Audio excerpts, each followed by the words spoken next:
From Hollywood, California, the Lux Radio Theater presents Janet Gaynor and Robert Montgomery in A Star is Born.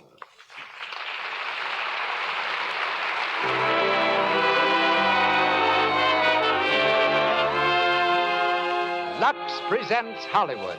Back on the air again after a summer vacation, our first production brings you Janet Gaynor, Robert Montgomery, Lionel Stander, and May Robeson in one of the greatest stories the screen has ever known, A Star is Born. With us also, here on the stage of the Lux Radio Theater on Hollywood Boulevard, we have as guests Sid Grauman, founder and managing director of one of the most famous motion picture theaters in the world, Grauman's Chinese, and John Leroy Johnston, managing editor of Screen Book and Hollywood magazines. Conducting our orchestra is Louis Silvers. And now, I turn the microphone to our producer, discoverer of stars, director of 63 motion pictures. Ladies and gentlemen, Mr. Cecil B. DeMille.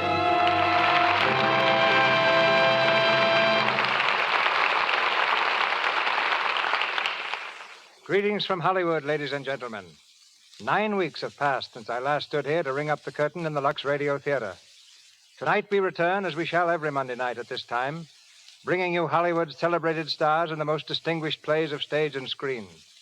We've had a vacation, but more than that, we've had an opportunity to plan ahead. As a result, the greatest series of dramatic treats it has ever been our pleasure to offer is in store for you. We alone could not have made this possible. You, through the friendship shown our products, are equally responsible. For a fitting inaugural, we made a long and careful search. We found it in the stars and story we're about to bring you. Janet Gaynor and Robert Montgomery in the brilliant Technicolor screenplay from Selznick International Studios, A Star is Born. From these same studios has recently come another record-breaking film, The Prisoner of Zenda, which, starring Ronald Colman and featuring Madeline Carroll and Douglas Fairbanks, Jr., is now duplicating the sensational success of tonight's story. Miss Gaynor's performance in A Star is Born is bringing her a national acclaim, approached only by her debut performance several years ago in Seventh Heaven. She was scarcely more than a child then, and if you could see her now, you'd realize she's still a little girl. In fact, there's only 100 pounds and 5 feet of her, topped by large brown eyes and dark red hair. Among her treasures is a little pair of black low-heeled shoes that once pattered from studio to studio as their owner searched for work. They never stopped at my door. I wish they had. As Esther Blodgett, Miss Gaynor makes her first appearance in the Lux Radio Theater. Compared with her, our co-star, Robert Montgomery of Metro-Goldwyn-Mayer Studios, is a veteran. His portrayal tonight of Norman Maine is his fourth on our stage. Bob's popularity wherever pictures are shown, his versatility in all kinds of difficult roles, leaves me little more to say than welcome home to an old friend of our theater. Bob's new MGM picture with Rosalind Russell is Live, Love, and Learn. Lionel Stander resumes the role he played on the screen, Libby, the publicity man. Also from the original cast as Granny comes that actress now in her 54th year of trooping, May Robeson. Lou Merrill is heard as Oliver Niles. And now for our play. The Lux Radio Theater returns to the air, bringing you Janet Gaynor and Robert Montgomery in A Star is Born.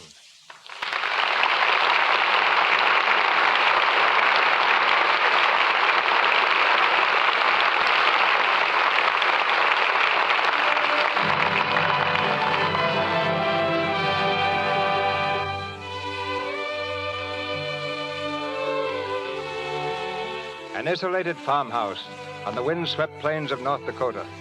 The house is silent, sleeping, but moonlight streams through the window of one of the upstairs rooms, where a young girl is still awake. She lies across her bed, sobbing quietly into the pillow. The door is inched open, and an elderly woman in an old flannel wrapper calls to her softly. Esther? Esther? Yes, Granny? Oh, I thought you'd still be up. Oh, now stop crying. That isn't going to do you any good. Oh, I'm crying because Aunt Mattie and Alec and everyone else in this family makes me so mad. Aunt Mattie, Alec, fiddlesticks. They're not important. You're the only one who counts. Oh, but I could be an actress, Granny. I could be. And I'd go to Hollywood, too, if I had the chance. But they just laugh at me. Because I want to make something out of myself. They think it's funny. Esther, Everyone in this world who ever dreamed about better things was laughed at. Don't you know that? Oh, I suppose I do, but... But there's a difference, dear, between dreaming and doing. You modern girls give me a pain. Why, when I wanted something better, I came across these plains in a prairie schooner with your grandfather. And don't think for a minute it was easy, Esther Blodgett. We burned in summer, and we froze in winter. We used our guns when we needed food, and then fought the Indians to keep it. But we kept on going, and we didn't complain, because we were doing what we wanted to do. Can you understand that? Yes, I can. Could you do it? Could you do it even if it broke your heart? Because for every dream that you make come true, you'll pay the price in heartbreak. I'm not afraid, Granny. All right, then. Here, take this money. Oh, but Granny... Go on, and go to your Hollywood. But I can't take your money. And why not? It's your savings. Well, I haven't got anything to save up for now, except my funeral. And I'm never going to die. Oh, Granny, how can I ever thank you? Good night. Oh, Granny, Granny, darling.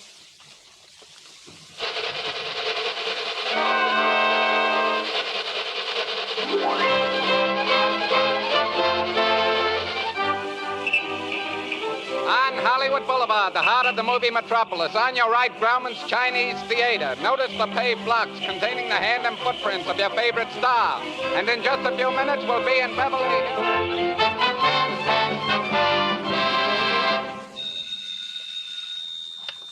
Hello?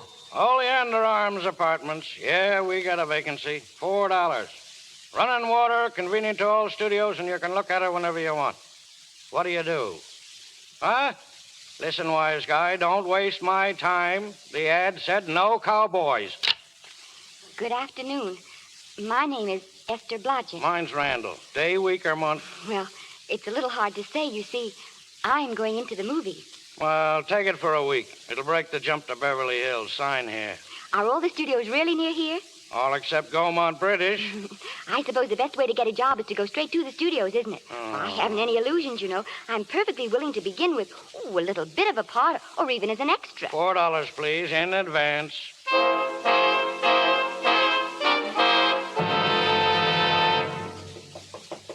Come in. I beg your pardon. Is this the Central Casting Office? Yes. I'd like to register for extra work, please. To register? How long have you been in Hollywood? It's nearly a month now. Well, you know, we have 12,416 extras registered with us now. That's 16 times as many as we can use each working day. Why, we haven't put anyone on our register in over 2 years. Oh, I see. Come over here. I want to show you something. Those 4 girls operate our switchboard. Every time one of those little lights flashes, it's someone asking for a job. And every time a girl says, try later, it means there isn't any job. We can't keep the girls at the switchboard long. They go crazy. And every one of those little lights thought it was going to be a star. Do you still want to go into movies? You know what your chances are. 1 in 100,000. But maybe I'm that one.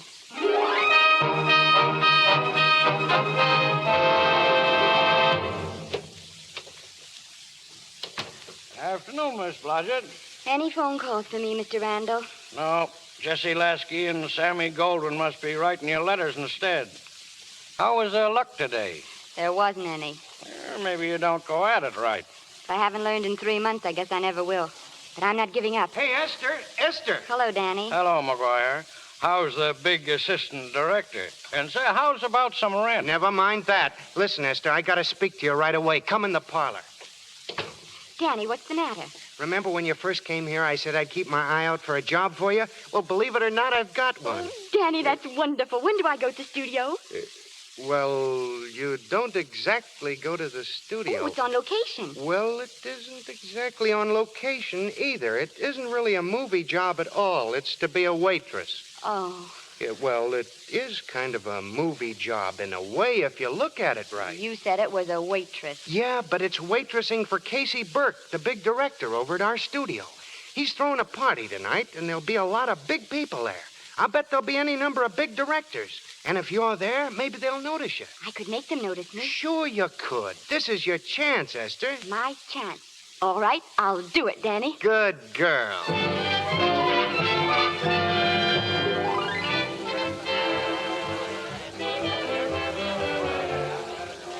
Hello?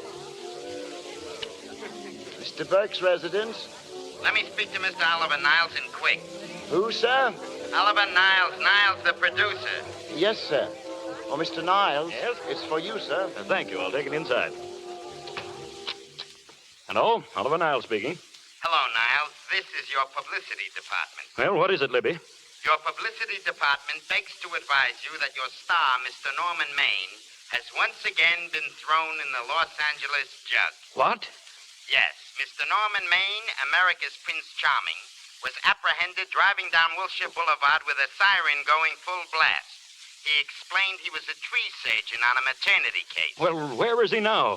I bailed him out an hour ago. He ought to be at breaks any minute. Will it be in the papers? No, it won't be in the papers. That's a nice, expensive hobby of yours, keeping Mr. Maine's informal entertainments out of the public press. Now, look, Libby, I don't care what it costs, but... Evening, Norman. Never mind, Libby. He's here now. I'll call you back. Hi, Oliver. You look worried about something. Do I? Well, go ahead and say it. I've got it coming to me. Oh, don't make it any tougher for me, Norman. I don't want to stand here and preach. Yeah, I know. The costs are going up and the grosses are going down. Oh, no, it isn't that, Norman. I've made a lot of money with you. I can stand a loss or two, but, well, I hate to see you go the way of so many others. I tell you, why don't you get Lloyd's to insure you against me? You're a great star, Norman, but you're starting to fall apart. And just what do you mean by that? Oh, the first signs are always the same, Norman. Not being able to remember your lines, the cameraman struggling to cover up your hangovers, all because you've got to have a good time every day, every night. I've warned you for a long time, Norman. Okay, Oliver. You're a swell guy. You won't lose any money on me, I'll promise you that. I'll be ready for the curtains when the time comes. And when it does, here's my epitaph. For amusement only. Let's get back to that party.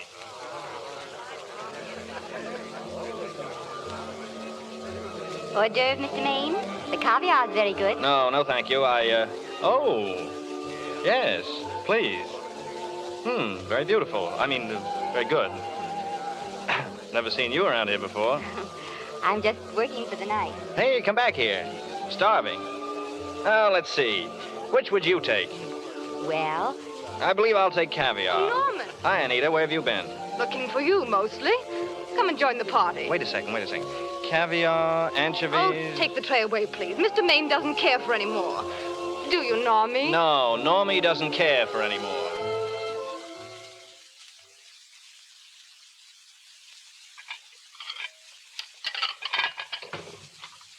Greetings. Oh, You mind if I help? in the kitchen. Won't they miss you? Oh, no, they'll just look under the table, and when they see I'm not there, they'll forget the whole matter. What's your name? Esther Blodgett. My name's Maine. I know. What's so funny? I was thinking about all your fans. How surprised they'd be if they could see you now helping me put plates away. They don't know my finer side. He'd be pretty envious of me, meeting you in person this way. Tell me, you disappointed? Yes. Now you've done it. Never mind. Makes the room look lived in. Why are you disappointed in me? I was sitting right behind you in the Hollywood Bowl that night you didn't want to be photographed and you smashed the photographer's camera. Yes, I'm told I crept into many a heart that night. Oh, I'll never be able to explain this. You've got very pretty hair. You better get out of here. And a sensitive mouth. And a charming little... Ah! Anita, darling. Precisely. Why are you in here instead of with the rest of the guests? I just want to be helpful. Oh, I see. Are you sure there was no other attraction? Well, it might be that my old mania for putting plates away is coming back on me again. It's rather odd that I always know where I can find you if there's a pretty girl around. It's not only odd, it's embarrassing. And we aren't married, darling, so... You're being deliberately insulting, Norman. I put up with enough... dear, don't lose your temper. Remember, we must try to keep the voice low. I know you'll excuse us if we go on with our work. Oh, please. Let me help. Put that plate down. Oh, Mr. Maine, get up. He's unconscious. Unconscious? Now see what you've done. Oh, but I didn't do anything. I didn't. Hey, Oh, help me up, will you? are you hurt? No more than usual. Listen to that. The wolves are on us. Come on, we've got to get out of But here. I can't. The dishes aren't finished. Oh, yes, they are. Watch. Come on.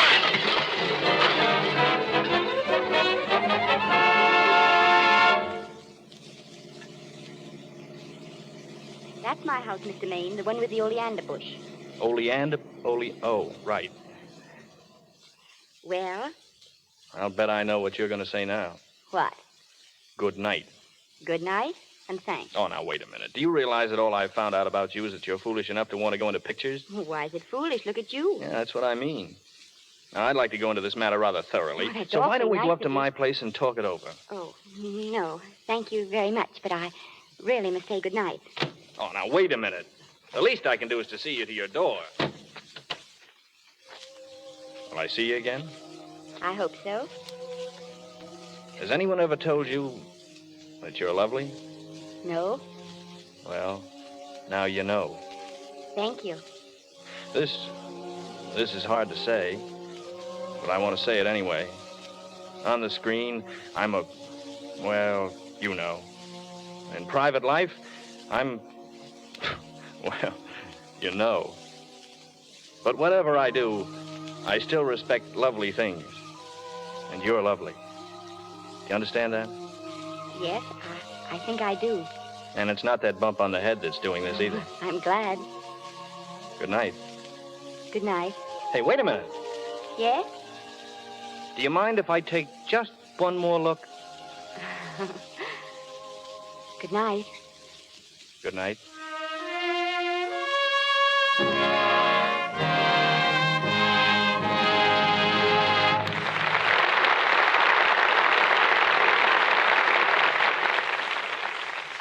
The Lux Radio Theater presentation of A Star is Born continues in just a moment. In the meantime, let's imagine we are in the living room of an American home. A husband and wife are listening to the Lux Radio Theater. It's intermission time. Oh, this is a marvelous play, Joe. Sure is. But then I go for Gaynor anytime. She is lovely. Come to think of it, she reminds me of you a little. There's something about you that... Joe, if I'm anything like Janet Gaynor, the only resemblance is in our complexions. I take care of my skin the same way she does, with Lux toilet soap. It's really that good, is it? Good. It's a soap with active lather. It really gets your skin thoroughly clean. Thoroughly clean? What do you mean? Well, if you let dirt and stale powder and rouge stay on your skin, they work in and stop up your pores. That ruins the complexion. Your pores get enlarged. Haven't you ever heard of cosmetic skin? Cosmetic skin? What's that? Well, who is there who has it? Oh, Sally Hanford. You know how dull-looking her skin always is. Pity she didn't know about that soap you use. One look at you ought to sell Lux soap to any girl. Shh. Here comes the second act. Robert Montgomery, Janet Gaynor, Lionel Stander, and May Robeson continue in A Star is Born.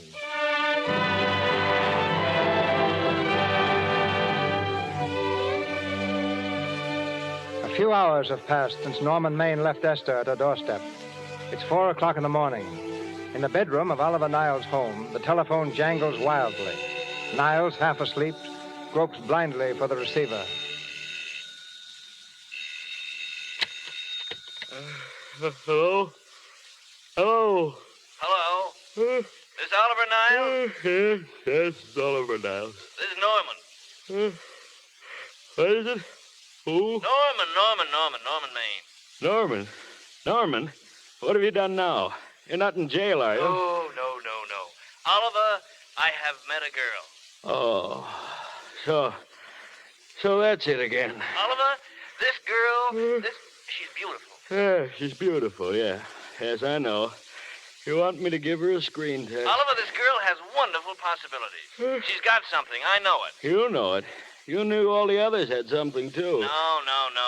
I tell you, Oliver, she has that sincerity and honestness, sincerity and honestness. It makes great actresses.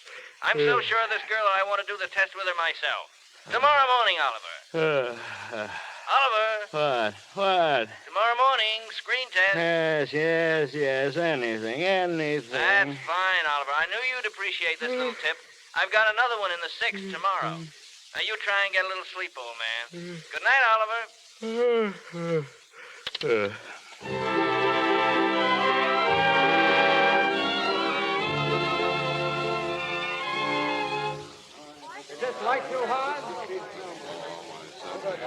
Dr. Obo.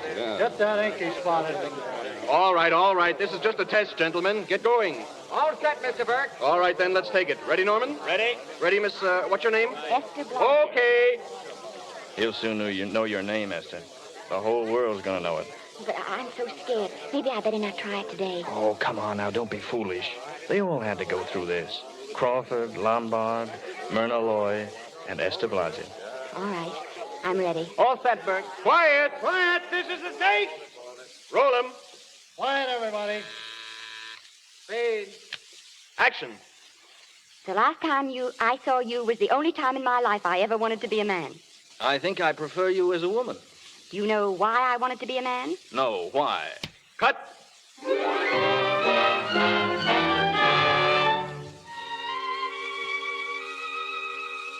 They'll sign right there, Miss Blodgett. There, Mr. Niles? That's it. Thank you. Thank you, Mr. Niles. I may as well tell you that my whole organization thinks I've gone a little nuts to sign you. Maybe they're right. I hope they aren't. Well, we won't know either way for a while, will we? You look like a nice girl. I think I'm going to like you. That's not important. I think the public will like you. That is important. I know it is. We're going to change your name, of course. Esther Blodgett is, well, you understand. From now on, your name is Lester. Vicky Lester. Vicky Lester. Vicky Lester. Why, it's beautiful. Good evening, everybody. This is Billy Moon, your own Billy the Hollywood Star Chaser. Flash. Oliver Niles Studio discovers a new starlet, a Cinderella of the Rockies. Her name is Vicky Lester. Those who have peeked tell me she couldn't be more Davoon. She's putting in her training period now, and in a few months we may get a look at those fair features. The best of luck to Vicky Lester from her future fans.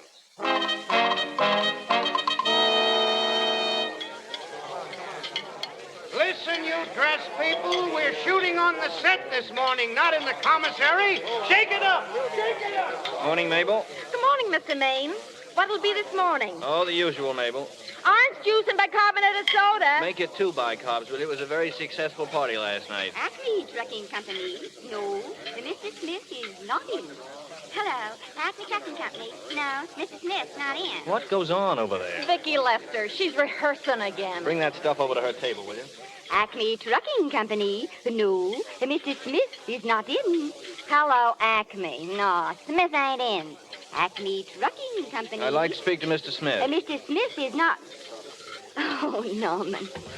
What's this between you and Smith? I've got a part. It's one line, but it's in a picture. Oh, so it's ambition that made you break that date with me last night, eh? Well, I had to be here so early this morning. Yeah, so did I. I had to stay up all night to make it, too. You started your picture, haven't you? Oh, we're still in the testing stage. Can't seem to find a girl for the lead. Gee, you think with all the girls there are... Yeah, but this girl's got to be different. She's got to be little and cute and sweet and... Well, blow me down. What? Well, close these tired old eyes. Norman, what's the matter? Come on, hurry up. Where are we going? Oliver Niles' office, on the run. I tell you, Oliver, it's surefire. You've gone through the whole casting directory, haven't you? I'll work day and night, Mr. Niles. And I'll work with her, Oliver. I can be mean or nasty or anything you want, Mr. If Niles. she clicks, Oliver, you've got a star overnight. Well, what do you say? Okay, she's in. Esther, she's fainted.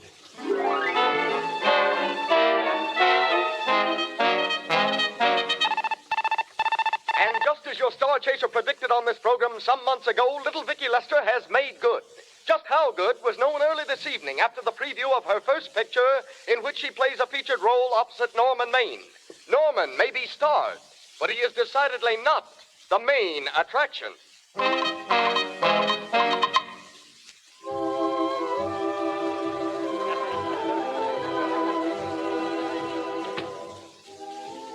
It's cooler out here. You see those lights, Esther? Down there? That's Hollywood. It's wonderful, isn't it? A crazy quilt. No, that's a carpet spread for you. It's yours from now on, you know. It's come, Esther. A star is born. You'll have everything in the world you want. And I hope it'll make you happy. Hasn't it you? Well, there's one thing I've never had. Lots of times I've told myself I'd found it, but I always knew I was lying. Still, I never stopped looking for it. Maybe it'll come. I think it has come, Esther. And I wish it weren't too late. Oh, but it's not too late. You can't throw away your life the way I've thrown away mine and have anything left that's good enough now. You can. Norman, you can. Oh, you mustn't tell me that, Esther. I'm so afraid I'll believe it. I want to, Norman. I want you to believe it because I love you, too.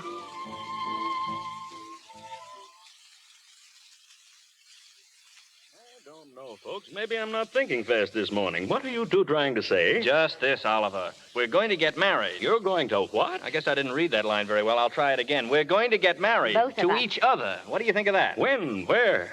Well, we're going to elope in the conventional manner. What's the matter, Mr. Niles? He's trying to decide whether it's good for the studio. Is it? It is. And bless you, my children. When's it going to happen? Well, we thought we'd just sneak out sometime. Sure, but you mustn't hurt people's feelings. Matt Libby, for instance, he has a very sensitive nature. He'd feel offended if he didn't have a chance to congratulate you. Get Libby in. I've been trying to keep him out. Listen to this.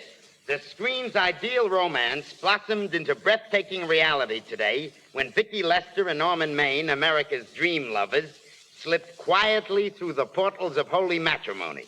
How does that sound? Horrible. But you see, we're going to elope. Sure you are. It'll be the biggest elopement this town ever saw. We'll get a tie-up with the Army. I'll have you escorted all the way down to Yuma, Arizona by 20 of their new bombing planes. From there, you can make personal appearances in Denver, Salt Lake, Seattle, Vancouver. Let's make this thing international. Norman, is he going with us?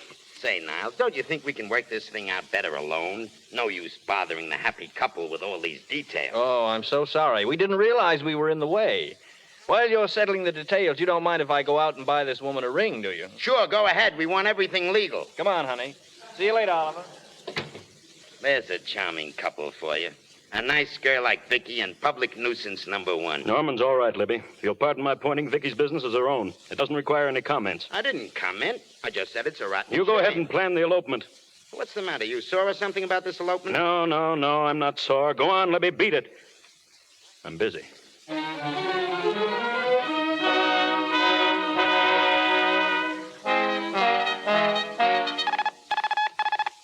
And here's the Hollywood question mark for this week, folks. What famous star, since his marriage to another famous star, has turned over a brand new leaf and is now taking a non-alcoholic honeymoon? But why do his friends think his bride came about 6 performances too late as far as the public is concerned? Because the star's last 6 performances have been what is politely known as turkeys, box office flopolas. Yes, sir, folks, it was a gay life and a short one.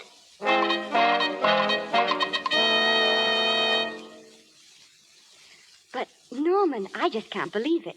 Would you mind telling me again, very slowly? That's your new house. This is your new grass. And those are your new trees, and here's your new husband. Now, come on. The garden's been waiting long enough for you. Do you like it? It's the most wonderful surprise anybody ever had. There I was, thinking we were going to live in the beach house. Oh, we'll keep the house at the beach. But this is special. This is our castle, where we'll never use ugly words like contracts and pictures and careers. When we come in those gates, we'll check the studio outside. Oh, Norman. Hey, hold that pose. That's it. Get it, Otto? Got it. Caption. Their honeymoon never ends. How are you? Well, this is a surprise, Libby, and a very unpleasant one. Oh, just dropped over to welcome you home. How are you, Mrs. Maine? Fine, thanks. Hello, Otto. Hello, Miss Lester. Hiya, Norman. Nice little place you got here. Very tasty. Otto, if you didn't like it, we'd sell it. All right, let's get some pictures. Now, if the bride will just sit here and the groom stand behind her, we'll have something unique. Swell. All right, Otto. Caption, their honeymoon still continues. Hello. Ah, the producer. Their honeymoon ceases abruptly. Hello, Oliver. Hello, Norman. Glad you're back. Hello, Vicky. Hello, Oliver. Am I interrupting? Yes, thank you. Oh, we just want a couple more. Well, that's enough of both of them. What they're asking for is the exclusives of Miss Lester alone. Oh, I see. Come on, Oliver. Let you and I get exclusive. Sure. Stay for dinner, Oliver. All right now, Miss Lester. We'll take one of you right over here. Well, Oliver, what's on your mind? How's the dividend situation? Oh, very pleasant. I think we'll show $2 million on the next quarter. Oh, boy. That was a smart move of mine to sell my stock, wasn't it? Well, anyway, you can thank me for some of those dividends of yours. Well, can't you? Oh, sure. That was a little too quick. The Enchanted Hour was a smash hit, wasn't it? Made Vicky a star overnight. Yes, and it should have. Well, what about me? Let's wait and talk business at the office, Norman, Didn't they like me? Well, maybe the part wasn't just right. It was the best part of the year. Now, look here, Oliver. Do you think I'm slipping? Norman, can you take it? Go ahead. The tense is wrong, Norman. You're not slipping. You've slipped. Well, my fan mail's still pretty big. Norman, fans will write anybody for a photograph. It only costs 3 cents for the stamp. That makes photographs cheaper than wallpaper. But every quarter they pay for a theater ticket. Buys them the right to be a critic. Your last few performances, Norman, haven't pleased your critics. Oh. Remember I told you I'd be ready for the curtains when the time came? Well, here it is. Let's call off the contract, and no hard feelings. Oh, we're not quitting yet, either of us. There's no explaining these things. We've all seen how quick the public turns. Well, maybe we can turn it back. I've got a swell script lined up for you. Oh, about Esther. If you think I'm going to get in her way... Well, as a matter of fact, as it happens, there isn't anything for her in this story. I'd more or less planned to star her in a picture of her own, maybe with that young Pemberton opposite her. He's coming along very nicely. Good for young Pemberton. All right, Oliver? We'll make a try at it. And let's hope it's not too late. Yes, Norman. Let's hope it's not too late.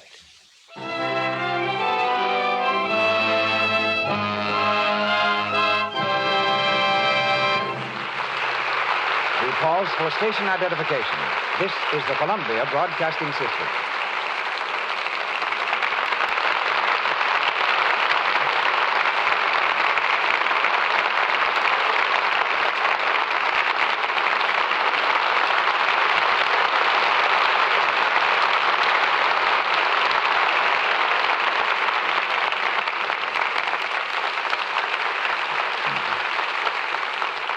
It's been our custom between the acts of our plays to bring you little glimpses of Hollywood, to give you a view of film activities from backstage. We continue that custom with a word from John Leroy Johnston, Western manager of Fawcett Publications and managing editor of Screen Book and Hollywood magazines. The last time we met, he interviewed me. Tonight, with the tables turned, I'll drop my first question by asking Mr. Johnston what he'd like to be interviewed about. Well, Mr. DeMille, that's easy. After all, the product that makes this program possible is Lux toilet soap. There's a commodity that's dedicated to charm and beauty, as evidenced by its tremendous popularity among the screen's most attractive women. From what I've found out myself, visiting the stars, and from what our writers tell me, Lux toilet soap has no more enthusiastic boosters than the biggest names in Hollywood. I still would like to know the subject of our interview. Well, I'd like to express a few of my views on beauty, or rather on the most beautiful women of motion pictures in 20 years. They say a fool walks in where angels fear to tread. So here I am, a perfect casting job. What's the basis of your choice? The best subjects for your magazine covers? No, magazine covers are chosen to acknowledge the popularity of certain established or rising young players. I'm guiding myself by what strikes me as being a typical American conception of beauty. By this, I mean normal, charming, finely chiseled features, clear, expressive eyes, intelligence, poise, well, to be brief and honest, loveliness. Which predominates in your list? The old-fashioned type of yesterday or the athletic girl of today? Frankly, I don't believe the American ideal of real beauty has or will ever change. I think every man admires the lovely, dainty, feminine woman. If she's truly beautiful, she'll look beautiful in crinolines or slacks.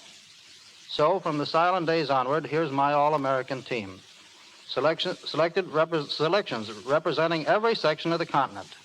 Alice Joyce, Corinne Griffith, Clara Kimball Young, Billy Dove, Mary Nolan, Joan Crawford, Janet Gaynor, Jeanette MacDonald, Dolores Del Rio, Norma Shearer, and Madeline Carroll. And for a second team, I'd say Ann Harding, Carol Lombard, Joan Bennett, Anita Louise, Madge Bellamy, Virginia Bruce, Mary Astor, Gloria Stewart, Olivia de Havilland, Mary Bryan, and Marla Shelton. Now, offhand, I can't say whether or not I agree with your choice, Mr. Johnston. But I wish I could have all your all-American beauties in one picture. And I wish you'd provide a police escort so that I can sneak out of here before folks start throwing things. I'm on my way. Good night.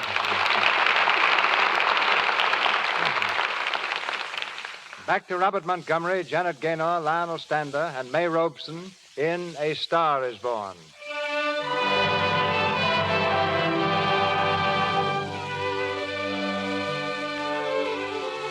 One year has passed. As Esther rose steadily in public favor, Norman dropped just as steadily into oblivion. At his own request, his contract was canceled, and he began to devote his time to making Esther happy. But she was busy at the studio, shaping a career such as he had thrown away. And left to himself, Norman slipped gradually back into his old ways. It's the night of the Academy Award dinner. At a table in the corner, Esther and Oliver Niles wait anxiously for Norman to arrive. The master of ceremonies is speaking.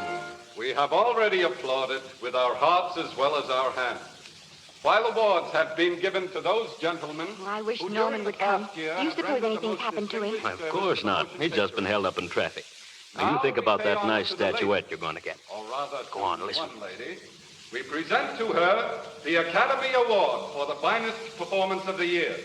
The unforgettable Anna in Dream Without End. Miss Vicki Lester. Go on. Go on, Esther. Get your award. Oh, I wish Norman were here. Miss Lester, if you please. Thank you. What more can I say, Miss Lester? This statuette says it for all of us. Ladies and gentlemen, when something like this happens to you, and you try to tell how you feel about it, you find that out of all the words in the world, there are only two that really mean anything. Thank you. All I can do is say them to you from my heart. All I can do is tell you that I'll keep... Norman! That was a very pretty speech, my dear, and I want to be the first to congratulate you on that valuable little piece of bric-a-brac.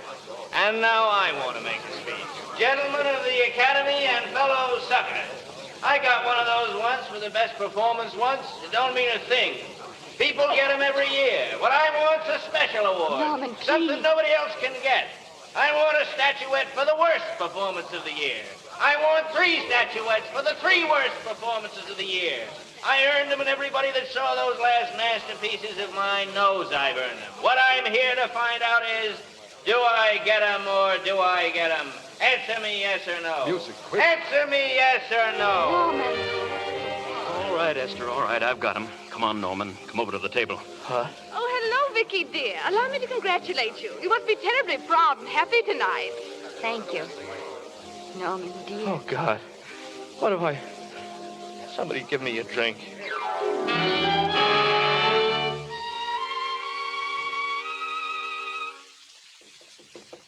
Who is it? Oliver Niles calling. Oliver, come in.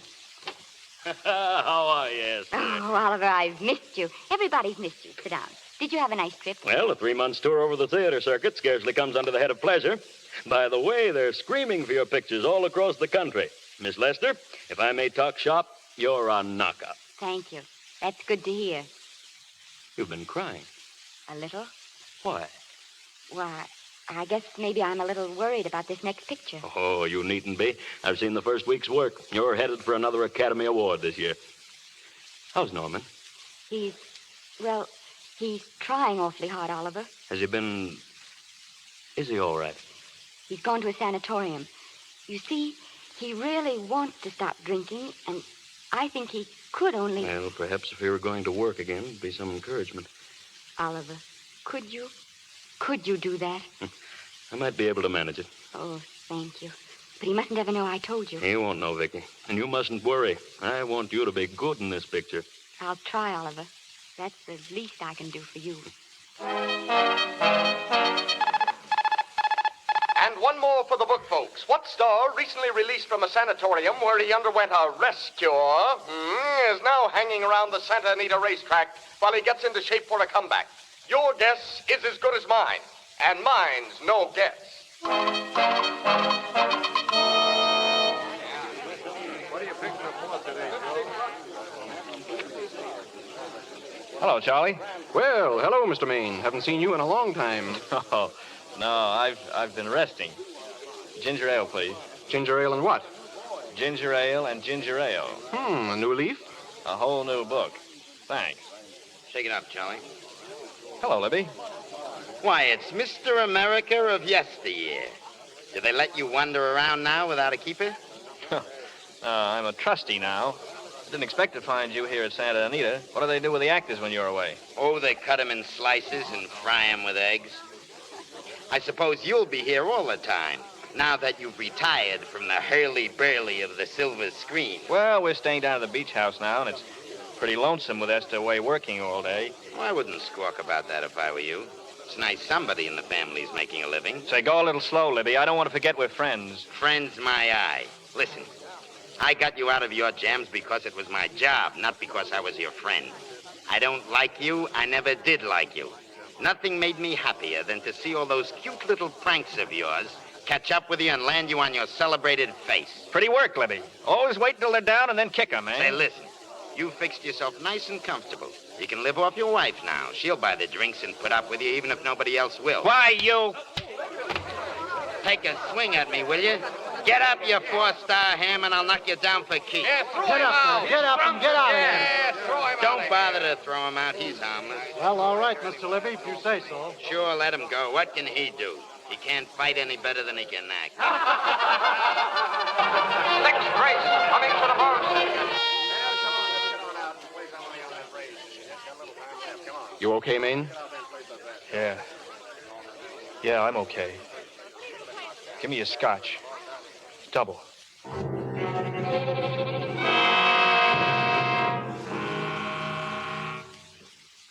Vicky, you'll be ill. Why don't you try and get a little sleep? But he's been gone 4 days. 4 days and not a word. Oliver, I can't. I just can't. Will you? Surely. Hello? No, this is Oliver Niles speaking. What? Oh, thank heaven. Where? In the night court. He's all right, Vicky. He isn't hurt. I'll go right down and get him out. What is it? What's wrong? He's been arrested on a disorderly conduct charge. I'm going with you. Oh, Vicky, please, it isn't any place for you. If it gets in the papers... What do I care about the papers? Norman's in trouble, and I'm going to him.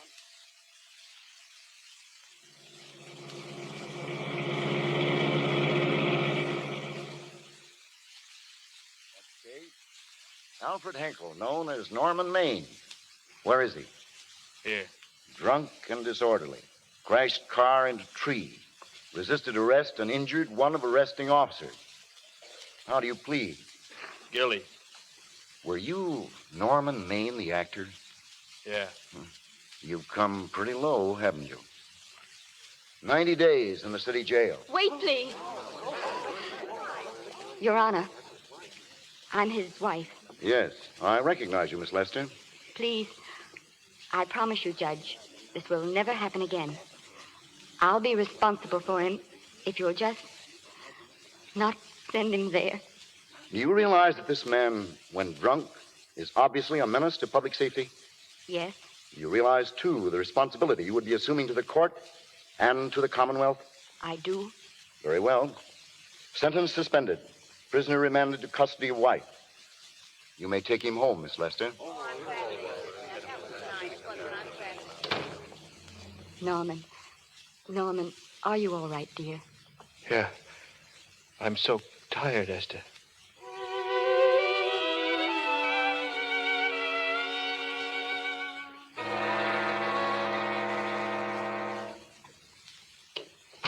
How is he, Esther? Talk low. He's still asleep in there. Oh, well, that's the best thing for him. Oh, it's awful to see this happen to someone you love and know in your heart that it can't get any better. You still love him, Vicky? Or do you just feel sorry for him? Oh, it's so hard to tell where one leaves off and the other begins. I only know that all I can do now is stay with him and try to help him. So will I, Vicky. Between us, we'll take care of him. You're very fond of him, aren't you, Oliver? I'm very fond of both of you. That's why I know you'll understand what I have to tell you. And I think that after what happened last night, you already know what it is. I can't do any more pictures. I'm going away for good. with Norman. But, Vicky, you can't do that. Well, you're at the very peak of your success. You've worked so hard to achieve it. Yes, I've worked hard, Oliver, and what difference would that have made if you and Norman hadn't worked harder to help me? Oh, no. No one can help people to careers. You made your own career, and it's your life. That's what's been wrong, Oliver. I've thought it all out. Maybe if I hadn't been away from him so much, last night and what went before, it wouldn't have happened. Too late to think about that now. But it may not be too late to go away with him and start over again somewhere. It's your life you're giving up, Vicky. So I can try to give Norman back his. Can you honestly tell me I'm wrong to do it? No. No, Vicky. I can't honestly tell you that. Then there won't be any more Vicky Lester, Oliver. Goodbye, Vicky Lester. You're a swell girl. And good luck, Mrs. Norman Maine. Goodbye, Oliver. And thank you.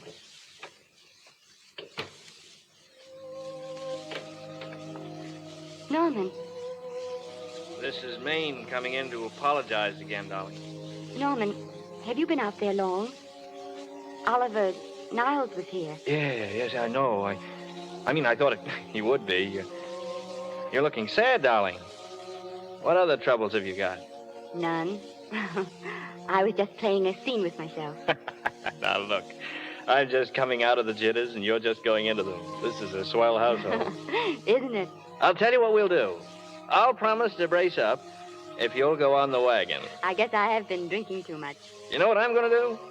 I'm going to be an athlete. Gee, you mean with great big muscles and everything? Roughly speaking, yes. Are you going to join the YMCA? No, that costs too much. I'm going wading in the Pacific. Now? Sure. You won't go out too far, darling. A little water once in a while wouldn't hurt me any. Crazy. Well, if you don't mind, I'll be running along. Could you have a hot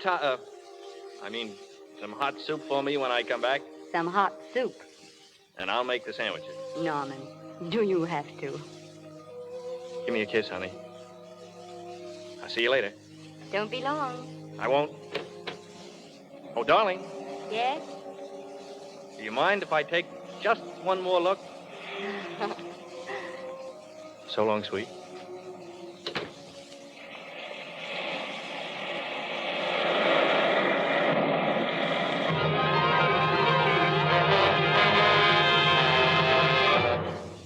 King our paper, Norman Maine drowned. Read all about it. Norman Maine drowned at Malibu Beach. Paper, Norman Maine commits suicide.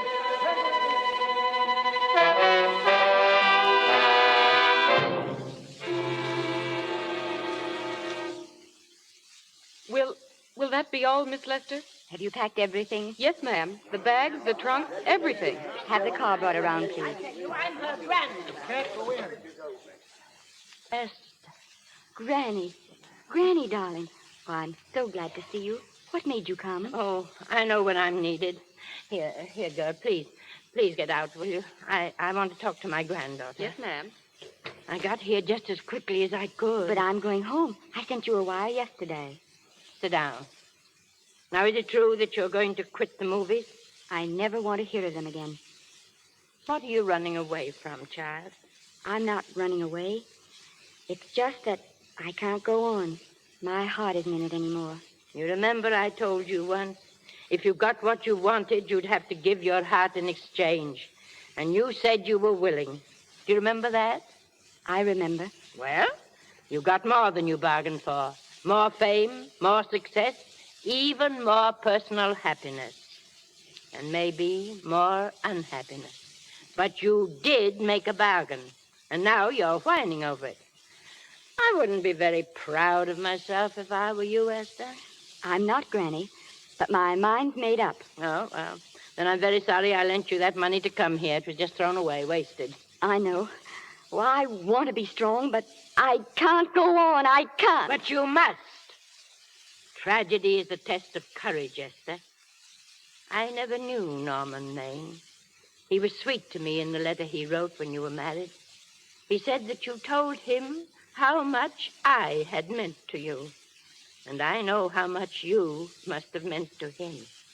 I can't believe that wherever he is, Esther, he's very proud knowing that all that his love did for you was to make you a queen. quitter. The car is ready, Miss Lester. We'll have to go now to make the train. Put the car back in the garage. We're going to stay. Oh, Granny. Oh, my Esther, my darling.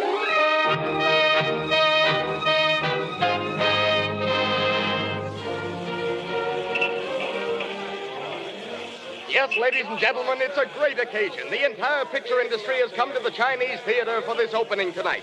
It has come to pay tribute to a great star on her return to the screen.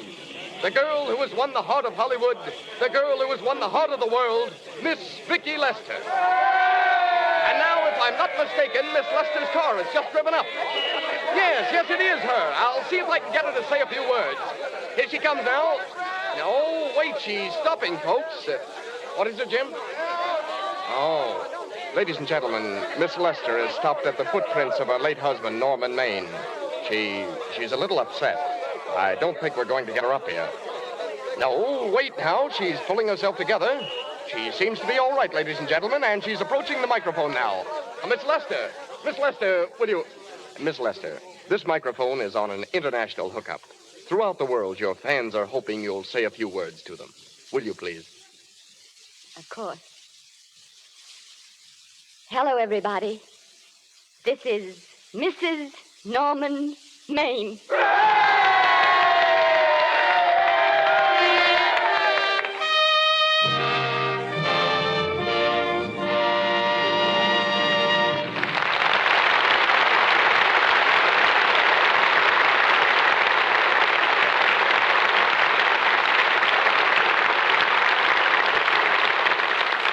For their splendid performances, our thanks to Miss Gaynor and Mr. Montgomery, who will return in a few minutes. It was most appropriate that our play should end with a scene at Grauman's Chinese Theater. It was there that the most thrilling premieres in Hollywood history have been held. There also originated the spectacular stage productions, copied though never equaled the world over. Grauman's Chinese is also famous for the hand and footprints of the stars recorded in the courtyard of the theater. To make your mark there means lifelong membership in Hollywood's Legion of Honor. The founder and guiding light of that theater is here tonight. One of the greatest showmen and best friends that motion pictures have ever had, Sid Grauman.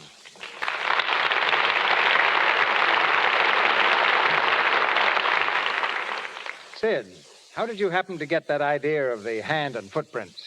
Well, before answering that, Cecil, I'd like to say something you overlooked. That it was your picture, The King of Kings, that opened the Chinese Theater. It was a great break for me. For your question, the answer is pure accident. I walked right into it. While we were building the theater, I accidentally happened to step in some soft concrete, and there it was. So I went to Mary Pickford immediately. Mary put her foot into it. And so became the first to sign your concrete autograph album. Huh? Yes, along with Norma Talmadge and Douglas Fairbanks. But the latest we have done, so are William Powell and Myrna Loy, who used to dance in my prologue. Well, most of us have heard of your theater and footprints, Sid. Few people realize that you've helped scores of players on their way to fame, like Raquel Torres, who started as one of your usherettes, Raymond Navarro, or Jackie Coogan, whom you discovered. Yes, it's a strange how things work out, Cecil. I used to put on Sunday morning concerts in the $1 Million Theater in Los Angeles. Before the prologue and picture was shown, a young singer asked me for a job. After hearing him, I said, "You're on, but the price is only $10 for the concert." He said he needed the work, and if I'd give him 6 concerts in a row, the $10 would be all right. I did. His name, Lawrence Tibbett. To this day, one of my best friends is Charlie Chaplin. Before he ever appeared on the screen, Charlie worked for me on the stage in San Francisco, and I gave him a letter of introduction that brought him to the screen. I claim no credit for this. It just happened. And now a little Shirley Temple story.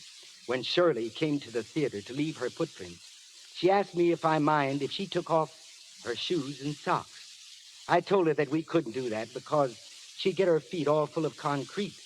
As usual, she had an answer ready. "We can get some warm water and a towel, and I'll wash them very carefully." "But why?" I asked. "Do you want to make your footprints in bare feet?" "Mr. Grauman," she said, I just want to be different. Well, Cecil, if I don't stop now, there's no telling when I will. Good luck to you and to this splendid radio theater, which has come to be as much a part of Hollywood as the excellent commodity it represents, Lux Toilet Soap. Thank you. Thank you, Sid. Goodbye to you. And now, as the stars they are, Janet Gaynor and Robert Montgomery.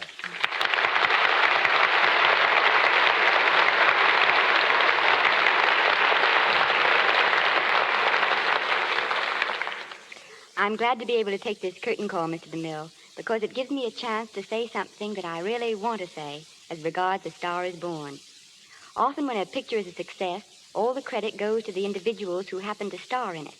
We're inclined to pass by the off-screen personalities who made that picture possible. To Mr. David O. Selznick, the producer of A Star is Born, and Mr. William Wellman, who so brilliantly directed it, and all the others who contributed, I am very grateful. But now, what about Mr. Montgomery? I hear some talk around town that you're to go east. Yes, Montgomery the actor is about to become Montgomery the Farmer. I'm going back to the farm for a spell. Yes, you told us that some months ago, and you haven't reached there yet. I'm beginning to think that your back to the soil movement is just a fable. At least it provides Bob with some swell stories about that neighbor of his back there, Zeb Davis. Zeb is on the way to becoming a national character. What's he done lately, Bob? Well, Zeb probably won't speak to me for telling this one on him, but here goes. Zeb has a wife who likes to keep him, well, shall we say, under control.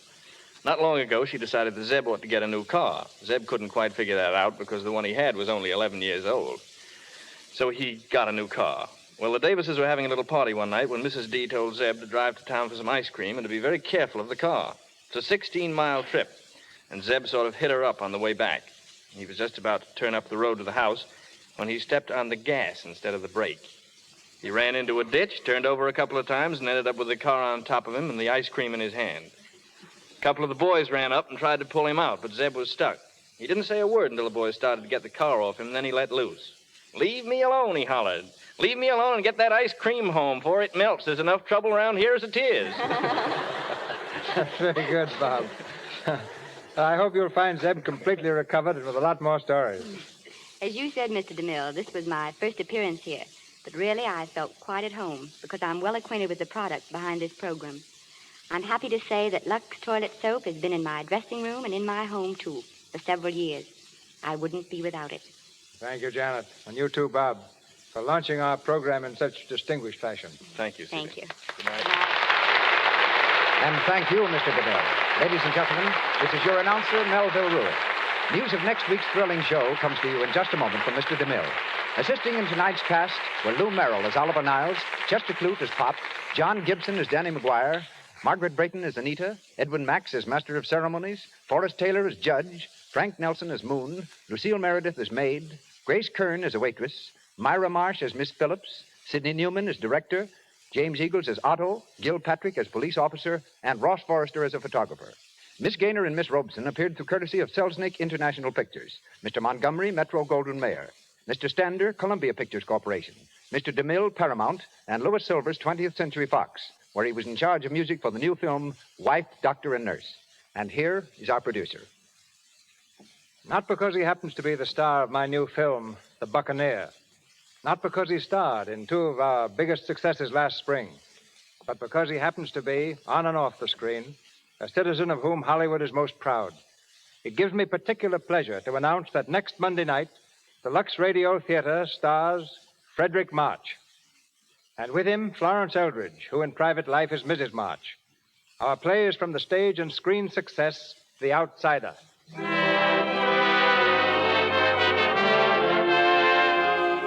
Our sponsors, the makers of Lux Toilet Soap, join me in inviting you to be with us again next Monday night when the Lux Radio Theater presents Frederick March, Florence Eldridge, and an all-star Hollywood cast in The Outsider.